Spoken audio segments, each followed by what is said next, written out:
Welcome to the Salesman Podcast. My name is Will, and on today's episode, we're looking at the 6 levels of listening and how they're going to help you improve the performance of your prospecting, discovery, and sales calls with buyers. Today's guest is Michael Reddington. He's a certified forensic interviewer. He's got a book coming out in the not too distant future, The Disciplined Listening Method. You can find out more about Michael at inquasive.com. And with that, Michael, welcome back again to the show. It is great to be here again, Will. Thank you so much for having me. You're welcome. I'm glad to have you back on, mate. Is this the third time you've been on the show? It is, yes. Although I'm afraid to admit it, because if you're going to cap me off, I don't want to stop myself from maybe getting invited back after. But yes, it's the third time. Good man. Maybe there's like 5 or 6 people that have come on 3 or 4 times. So you're in a select group there. And it's because I'm a fan of you and your work, mate. We're going to dive into the 6 levels of listening. We'll see if we can get through all 6. If we don't, that's fine. We can have you back on in the future to dive into them. But let's start with this, mate. Are we born with the ability, salespeople specifically, are born with the ability to really, really listen to our prospects so that we can help them? Or is this a skill that we need to learn? I'm going to walk the fence a little bit. My official answer is it's a skill we need to learn. My unofficial answer is it is something we're born with. It's something that we typically stray away from. So if I was bold enough, which I guess I have to be, to take us all the way back to being infants, we literally have to be astute observers to everything going on around us, especially with mommy and daddy, to understand what they're thinking, what they're feeling. I have a 4-year-old son, so he's right on track to developing his theory of mind, which is essentially understanding what people around us are thinking or feeling at any time. And just over the last couple of months, he started asking, "Daddy, are you mad at me?" Which is a funny question to answer to my 4-year-old, because I might be, but I don't want to make this situation any worse. So I would contend that especially as young children, we have this real curiosity, this real interdependence. We're very much in tune. But then as we grow up and we get distracted and develop our own thought processes and assumptions and such, then it becomes less of a skill that we really focus on. So that would lead me to my final answer, if you will, that yes, especially in the sales profession, it is something that we have to intentionally work to develop, because so many of the conversations we have involve some level of stress. They should. And as stress mounts, we tend to go to what we know. And generally in the sales profession, what do we know best? Ourselves, our product, our service. So if I feel like I'm under the gun, the best thing to do is to feel comfortable talking about me and what I'm selling and not listening, which comes back to backfire. Is the goal then to develop a skill set or a series, which we'll talk on in a second, of skills to listen better? Or is it to be just so relaxed during a sales call? I don't know what you take, do, have, or be to be relaxed in a sales call, but to reduce all the stress from it. Should a healthy sales call have a healthy level of, maybe not stress, but like energy on the call itself? Mm-hmm. So several questions in there. Try to work my way backwards. Yes, I think a sales call should have some energy. Passion can be a double-edged sword, so we've got to be a little bit careful. Communicating our passion to too strong a degree, maybe with an audience that isn't quite there, can be a little bit overbearing, overpowering, can push them away. But people often interpret passion for conviction and for knowledge and expertise. So having some passion and energy there certainly is important. I do think being relaxed on the call helps. And I'm a firm believer that often our confidence comes from 3 places: having experience, which often we only get that the hard way, being prepared, and surviving mistakes, which I think is an interesting subset of experience. So the more mistakes we live through, the more relaxed we can be in future situations, because, I've been through this before, I can get myself out of it again. But even on that prepared side, yes, it is true that we're under stress. We go to what we know, and that can be dangerous. My personal experience and opinion has been the better we know our stuff, the easier it is for us to apply it to somebody else's world. So if I'm just learning it and it's top of mind and I'm worried about how do I convey it, I might be really tempted just to inadvertently force it on people. However, if I know it so well, inside out, upside down, backwards, the research behind it, the support, whatever it is, now I can engage in a conversation where I turn the keys over to somebody else. I let them lead the conversation because I'm not worried about what I'm going to tell them. I'm not listening for the perfect opportunity to fit what we're looking for into their world so it resonates at a much greater level. So the energy and stress should probably be there. We care about what we're doing. We're passionate. Really being completely confident to an in-depth degree with our material allows us to let the conversation come to us instead of forcing it. And then I think that first piece was, do I think people should focus on developing a listening skill set? Yes, without a doubt. And for me, a mechanism that I try to use, being biased and selfish, talking about myself, of course, is going into these conversations. I try to ask myself, what can this person teach me? Because if I go into a conversation feeling like I'm the one with all the information to give, that can put me into a validation mentality as opposed to a learning mentality and really limit my opportunity to create these connections that we're looking for. So I literally, at the top of my notes, will write down, what can I learn or what can he teach me, to try to put me into that mindset before the call starts. What do you mean by a validation mindset? When you're a hammer, everything looks like a nail.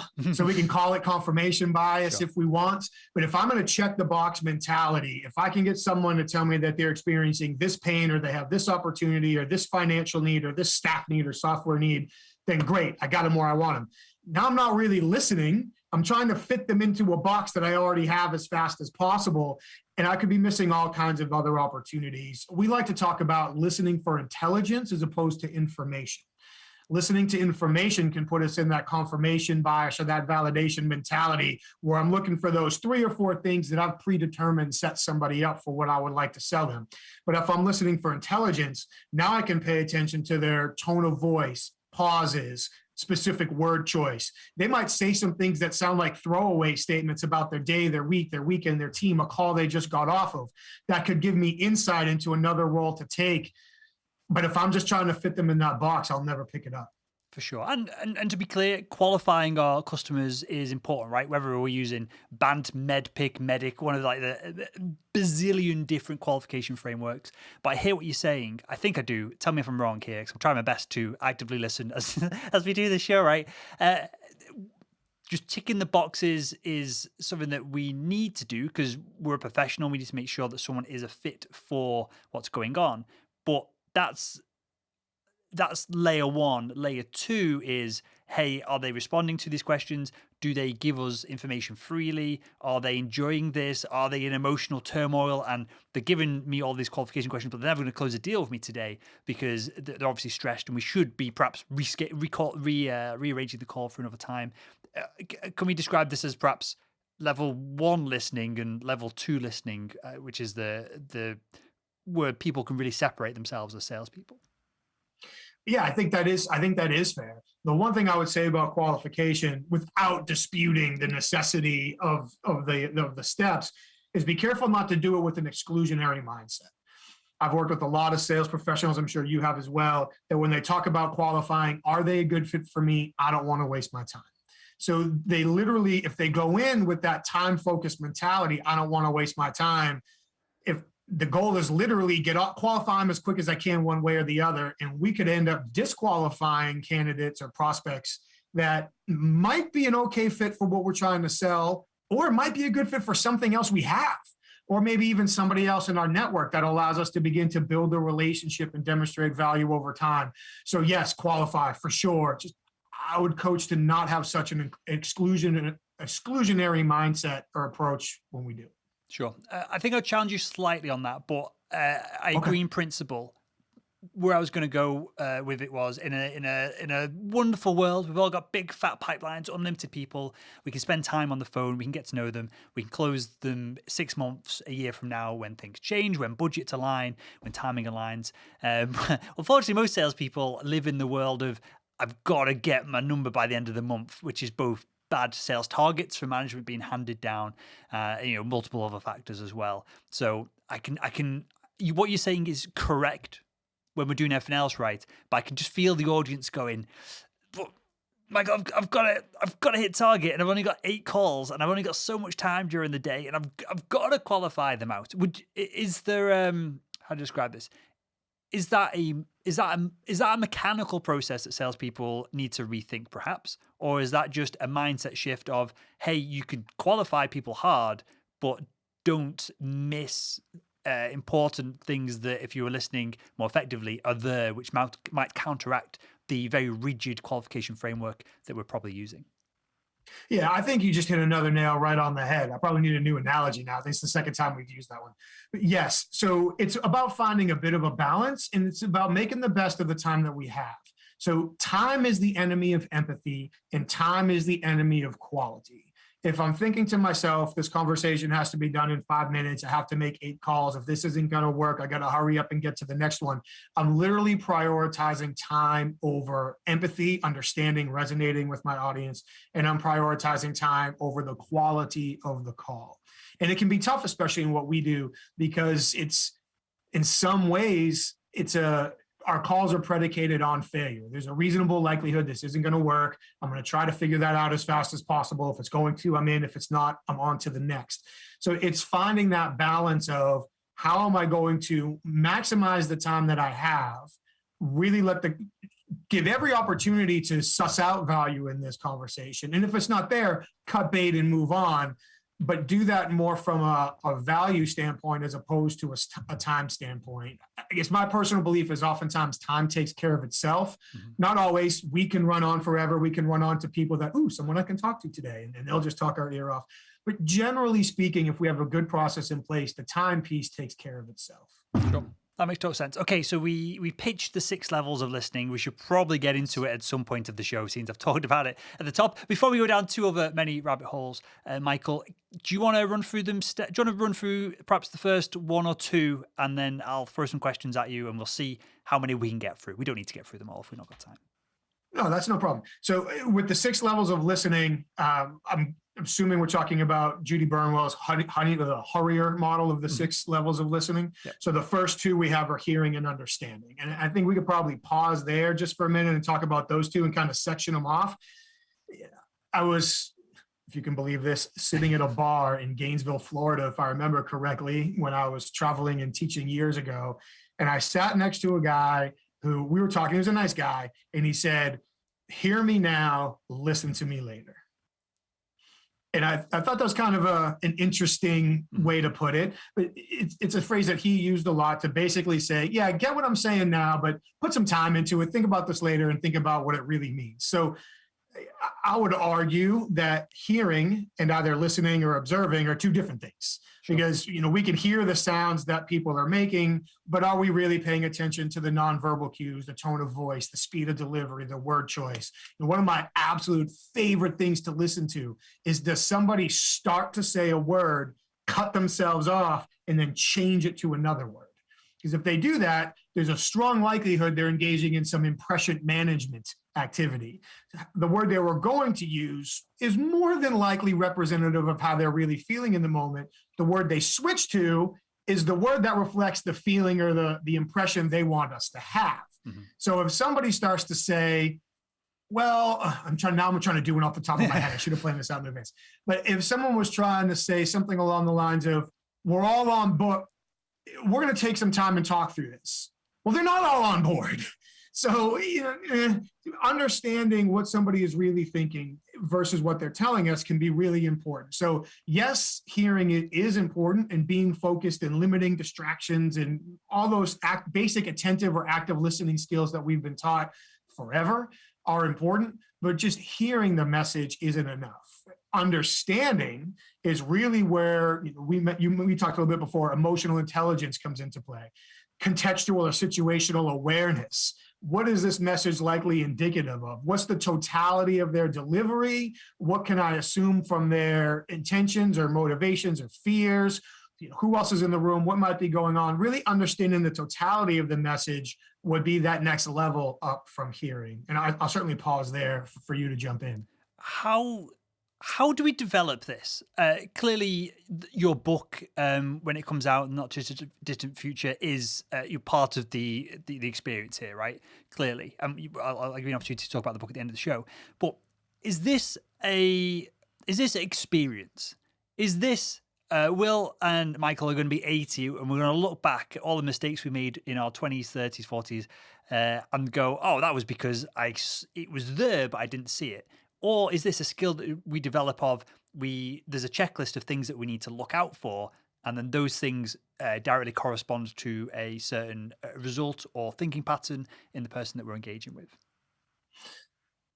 Another great question. By the way, I look forward to having a beer with you when we're 80 and looking back and having that We'll conversation. be on the show. There'll be some kind of weird virtual show that's just like beamed into people's foreheads in like 40 years, 50 years from now. By then. So an interesting piece of research that I discovered writing the book, I focused a lot on situational awareness because I think that really touches on what you're saying, understanding everything that's in play around us, just besides what I want to say and what I want them to say. And I really honed in on research done by a woman named Mika, if I'm pronouncing her name correctly, Micah Ensley here in the United States, who was with the Air Force for many years. And she did a lot of situational awareness research specifically with fighter pilots. And one of the things that she found was the majority of errors that fighter pilots make were involved with recognizing all the relevant information when it was available. So everything that they needed to make the right decision was there. They just didn't see it. And so they made a decision that they shouldn't have. So when we think about correlating that to us, oftentimes in the sales conversation, it's the same. So yes, experience, of course, is helpful because the more we're involved in a situation, the more it becomes familiar. Our subconscious mental Rolodex does a better job at identifying when something is familiar at a place we've been here before. But really, it's a decision. It's a decision to be aware that starts with understanding the goals we want to achieve. So one of the things that we go through with the folks that we work with, which typically annoys them to death, is we'll break down their sales process step by step. And it can be familiar, prospecting to setting the meeting, the introductory meeting, qualifying, to discovery, to a demo, to post-demo conversation, to sign the deal. And now we're all friends forever doing business together. And through each one of those levels, okay, what's your strategic goal? What's your strategic goal? What's your strategic goal? And 99 times out of 100, their strategic goal is to get to the next level. Yeah. When in reality, from hello, their strategic goal should be, how do I interact with this individual to eventually turn them into my best sales professional, my best sales advocate? So if we reframe what our goal is, now we look for different cues. We listen for different opportunities. Our situational awareness expands. Whereas if I'm just trying to qualify somebody, do they fit? While that's a necessary step, I could be missing some additional intelligence. If I'm just trying to get the demo scheduled, and they could say, yeah, shoot me an email and we'll see if we can get it on the books. I can hang up the phone thinking, awesome, I just got the demo. Probably not. Whereas if they say, absolutely, I'm very interested in learning more about this. Please let me know what times work best for you next Wednesday or Thursday. Now I'm far more likely to have the demo. So in setting the proper goals to really frame our perspective, making the decision to stay aware, and consistently questioning and checking what we're experiencing versus we want to achieve can really help elevate that. All the signs, whether this be verbal, non-verbal, literally what people are saying, the build up to the meeting, were they on time, are they dressed professionally, things like that I tend to find when we do our sales calls over at Salesman.org for our training program. If someone shows up 10 minutes late to the call and I'm just about to leave the call and you're a corporate client and we're selling our training product, they're just not interested, right? The deal can basically just be ended there. We'll follow up with them in 6 months, send them some literature, see if things change. So I find that even leading up to the conversation, there's clues as to the outcome of things. This is a bit of a weird question, but are all those things there and our brains are just so narrowly focused that we don't see them? As in, we need to expand what we're physically looking for, or are our brains just not capable of seeing everything that's there at the time? And so we need to go, okay, I'm going to now check in on Michael's body language. I'm going to now check in on this. I'm going to now make a mental note of that and this. And we need to constantly task switch to keep on top of this. Is this something that it just happens, and maybe it's a gut feeling that we get at the end of all of this, as opposed to something that is more tangible? Or is this something that we need to go, okay, check in here, check this, 1, 2, 3, and go through a checklist in our brains as we're trying to communicate with someone? First, gut feelings are good. Listen to them. Gut feelings are typically our subconscious brain saying, hang on, we've seen this movie before. And maybe consciously we can't pinpoint exactly where that came from, but we should be listening to our gut feelings for sure. My biased opinion, I think it would be too bold to say that all of the information we need is there. All of these observable cues and hints are always there. Some people are harder to read than others. Their emotions can conflict and shift throughout. So to say that they're all there would be too bold a statement. I would contend that quite often, many to most of them are there. And usually we miss them because we're either distracted, we're looking for the wrong things, or we don't know what to look for. And when it comes back to distraction, the single biggest distraction we typically run into is our own internal monologue. I thoroughly enjoy our conversations. Anytime you're crazy enough to have me back, I'm in. You can't possibly have anything more important to say to me than I have to say to myself. And the same is true if we reversed it. I have nothing more important to say to you than you have to say to yourself. Our brains can't multitask. So if either one of us is talking to ourselves while the other is talking to us, we're fully focused on what we're saying and only hearing a portion of what the other is saying, but we hear just enough that we trick ourselves into thinking we got the whole message when we really didn't. So part of going back to that preparation is, I'm not saying we need to go as far as having scripts, because those can be limiting, but understanding the goals we want to achieve, the framework we're going to take to get there, where the common pivot points might be, at least what our important illustrations or questions we want to make are.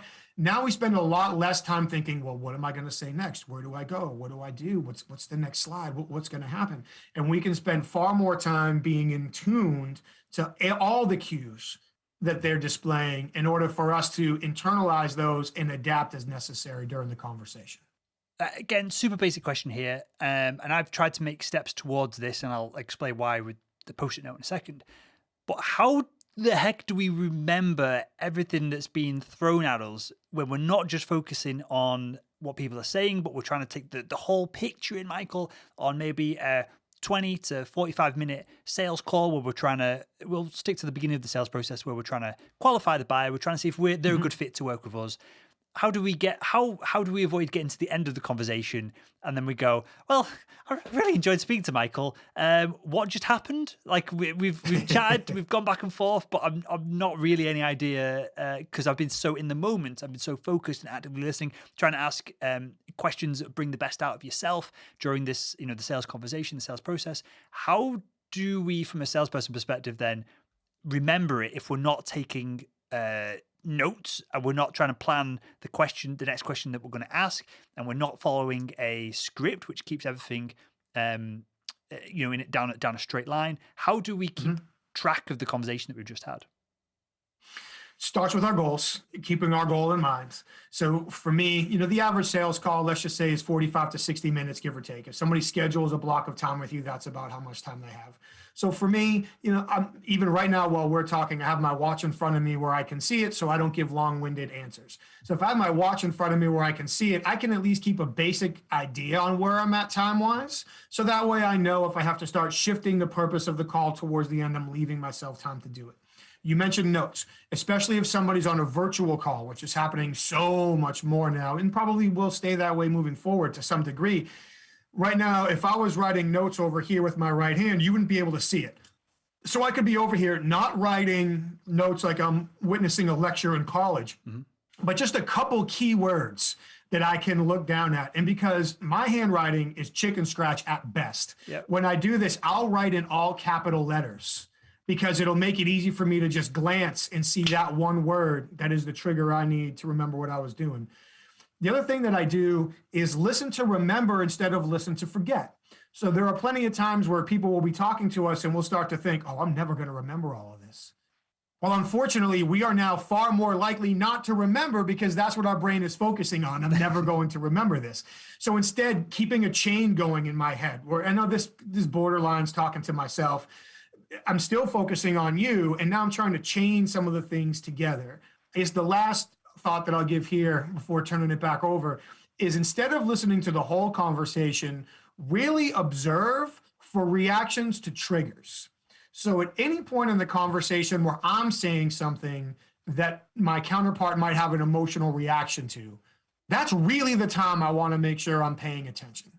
If they're talking to me about their concerns, their future goals, what they think of myself or what we're talking about, The times I really want to make sure I'm dialed in is when they are talking about how they think, feel, or want in a way that helps me achieve my goal. So instead of me trying to be full on 100% for the entire duration of the call, I really want to hone in on those trigger moments that will give me the most intelligence. So it's like conserving resources, so to speak. Okay, so we need to prioritize, listen to everything, and then prioritize the 1, 2, 3 things that are going to have the most impact when we repeat them back to the buyer. You know, if it's one specific objection that people are getting stuck on, we can double down and focus on that.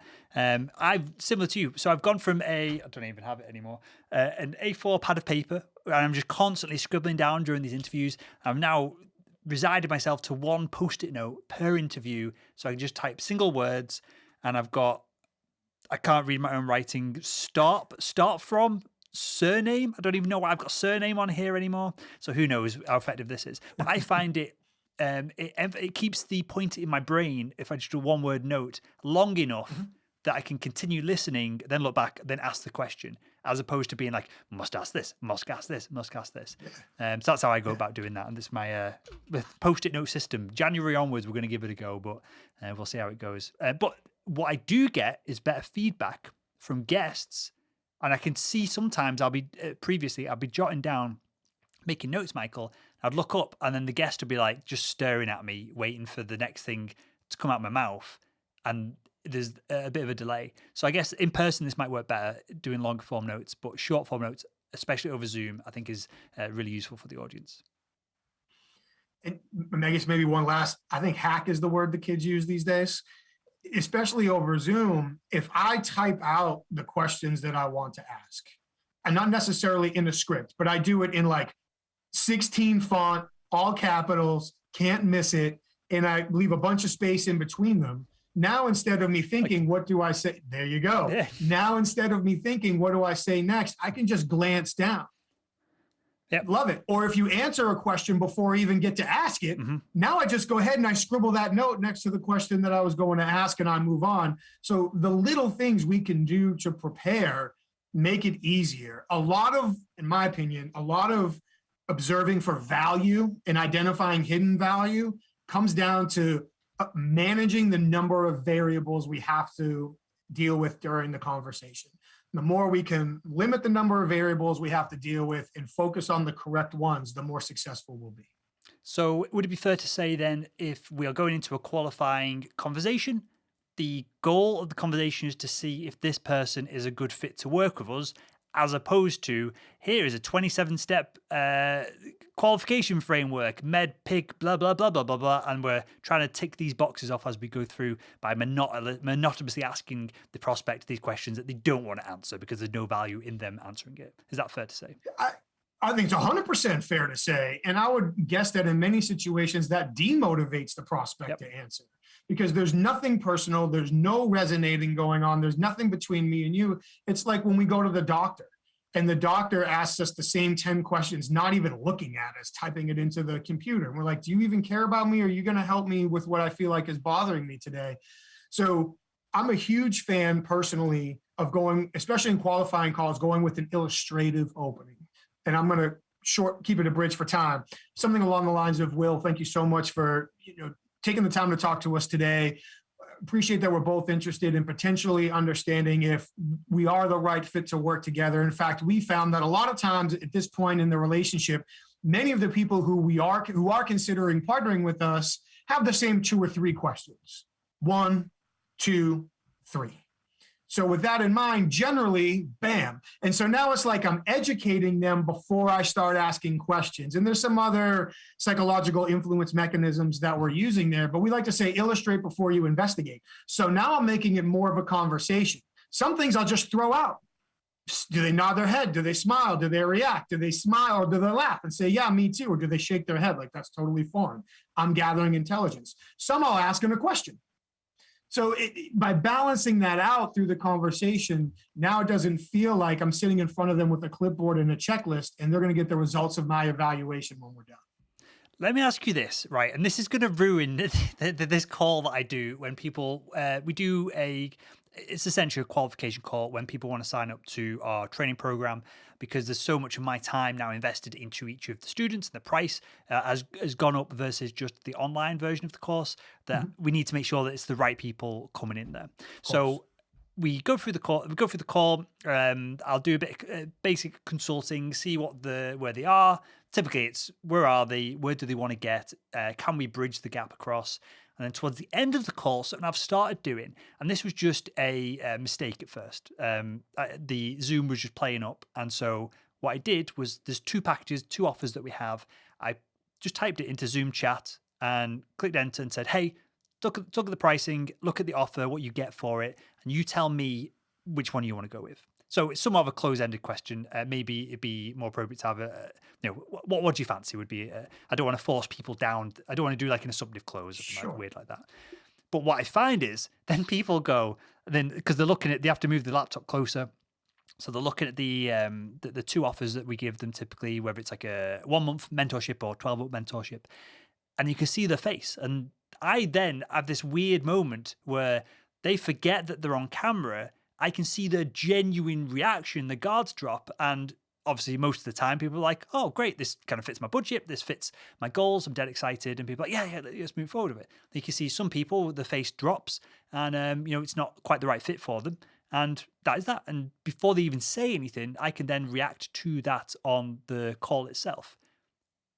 What do you think of that? Because it was a total fluke, and I've done it a few times now on a few calls.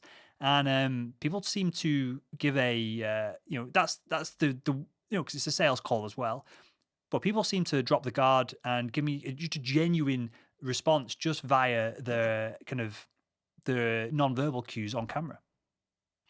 I love it. And I was doing a sales program a couple years ago, and I spent way too much time going into all these nuances of nonverbal communication in different areas of the body and what to look for and all this stuff. And I say this jokingly, all proud of myself for all the stuff that I'm teaching them. And then at the end, one of the reps in the back of the class raises her hand and says, "So I think I got it. Really what I just need to do is, do they look happy or do they not?" And I started laughing. I was like, "Yes, you're way smarter than I am." Like, all of this stuff is nice, but it doesn't really matter. Do they look happy or do they not? So one of the tools that I'll use, we like to call a suggestive series. So I'll give somebody a suggestive series of choices. Oftentimes at this point in the conversation, the person I'm talking to, their top 3 or 4 concerns might be 1, 2, 3, 4, or their top goals might be 1, 2, 3, or the 2 or 3 things that they really have on their mind, or the problems they really want to get resolved right now are 1, 2, 3. And when I throw them out there, I do exactly what you just said. I'm just looking at their reaction to each of them. And now, does one seem to turn them off? Does one seem to make them angry? Does one seem to make them happy? Do they smile? Do they shrug? Do they stop and move their eyes like they're really hesitating to think about it? Do they kind of give me a disgusted face? But now all of these things give me immediate intelligence. That's an immediate emotional response to something that I said. They almost certainly didn't even realize that they did it. And now I have intelligence that I can begin to adapt and specify where I go next to take advantage, either avoid or go for something. So I think what you're talking about is another great application for that. I think I'll experiment with it. With your blessing, Michael, I think I'll experiment with it a little bit more then. Because I don't want it to be a manipulative tool that I'm using, right? But just dumping it in the chat, allowing them just to have 2 or 3 seconds to look it over and see what's a good fit for them and then respond. As I said, I just had this moment of clarity when it happened the other day. As I said, when I had to do it, and I've done it since because it seemed to work, of people's faces like either light up or occasionally just go, "Oh crap, I've not got the funds for this," or "This is not a good fit," or "This isn't what I was expecting." And then that immediately, no more bullshitting, no more faffing around. I know exactly where people are on the call. So yeah, I'll do more experimenting and I'll report back to the audience. Now, I've just ruined it for everyone who listens to this episode of the show, who jumps on a call with me to see if they're a good fit for the training program. But I'm happy to sacrifice our sales process for the audience. Michael, we've covered 2 levels of the 6 levels of listening now. Is there anything you want to throw in on top? I'm just conscious of time. Is there anything out of the other 4 levels that we really desperately need to cover? Well, the next 2 are going to be remembering and interpreting. And we can't remember what we don't hear. And we talked a little bit about helping with remembering. With interpreting, the one thing that I would say is when we talk a lot about emotional intelligence, put ourselves in someone else's shoes, context is king. So trying to understand where they're coming from, all the factors that could be impacting what they say. A funny example, I think, from my interrogation career is people used to ask me, don't you get mad when people lie to you? No, I'm actually thankful for it. And then they would look at me kind of crazy. And I'm like, first of all, they're not lying to hurt me. It's the last good decision they have. Like, they're just trying to stay out of trouble. So I can't fault them for that. And it probably has some intelligence buried within the lie. So if I listen carefully enough, I can figure out where it's coming from, what they're afraid of. So let's remember, as sales professionals, that often people have more reason to at least initially resist us than they do to welcome us. So instead of taking that personally, really working to understand as we go through that interpretation. Interpretation, of course, then leads into evaluation. Evaluation, again, takes in all the contextual clues and works that in with our goals. How does everything I'm hearing and seeing relate to the goals that I want to achieve? If I'm qualifying, is this a conversation I should continue having? Is this one I should break off? If it's one I should break off, how should I do it in order to leave some door open for potential? Or if I'm going to keep going, how do I go in a direction that gets me closer to my goal? And then the last one in her model was responding. And I would like to say that it's important to remember that people react the strongest to what they hear first, and people will interpret how we communicate with them as proof for how much we respect them. Mm-hmm. So really being conscious with our responses, trying to respond in a way that helps protect their self-image, doesn't put the swinging spotlight over their head or makes them feel embarrassed, and keeps us moving towards the goal would be considerations. There's a whole conversation there. Maybe we can discuss this in the future of not kind of respect, but also the dynamic between buyer and seller, where typically at the beginning of most sales calls, there's like an alpha beta kind of battle where the buyer wants to be the one in control. Then when they see that we can help them, that we're a consultant, that we're following Michael's advice and we're genuinely listening to them, perhaps that simmers down and we're on the same kind of level, which is where we want to be. And then depending on how forceful is the wrong word, completely the wrong word, but how assertive we need to be to help them get over the hurdle of spending the money, in putting the resources in, building a team, building consensus within the account, getting a champion on board. Depending on how assertive we have to be to help them help themselves towards the end, there can be another bit of a battle back and forth. So it'd be an interesting conversation to have in the future, Michael, of how that respect and all these different dynamics affect a conversation from the perspective of a salesperson, where you're always starting second place. Typically, it's very rare. Even when I jump on sales calls, when people have listened to the Salesman Podcast for the past 5 years, they're begging for a book, they're begging for consulting, and I get on a call with them, and they still are trying to treat me not as a peer for the first 20 seconds until I do certain things to not allow that to happen. So that could be a cool topic for the future. Yeah, I'd be happy to talk about that. I think that'd be fun. Cool, man. Well, we'll wrap up with that. I know the book isn't out yet. Tell us if you want to share when it's going to be out, or you can keep the time frames rough if you like. But tell us more about the disciplined learning method and where we can find out more about yourself as well. I appreciate it. Thank you. So the book is The Disciplined Listening Method: How a Certified Forensic Interviewer Unlocks Hidden Value in Every Conversation. Bit of a mouthful. If all goes well, I don't want to jinx anything. It should be available globally in spring. So we're working hard to hit that target date. They can learn more about me at inquasive.com, INQUASIVE.com. I'm on LinkedIn as well. If anybody wants to find me on LinkedIn, Michael Reddington, CFI. And really the message that they're going to get from the book, from the website, hopefully from our conversations, is that everything that we do should be about enhancing the value of our relationships and conversations in order to spurn goal achievement, not just the goals we have in mind, but even greater goals.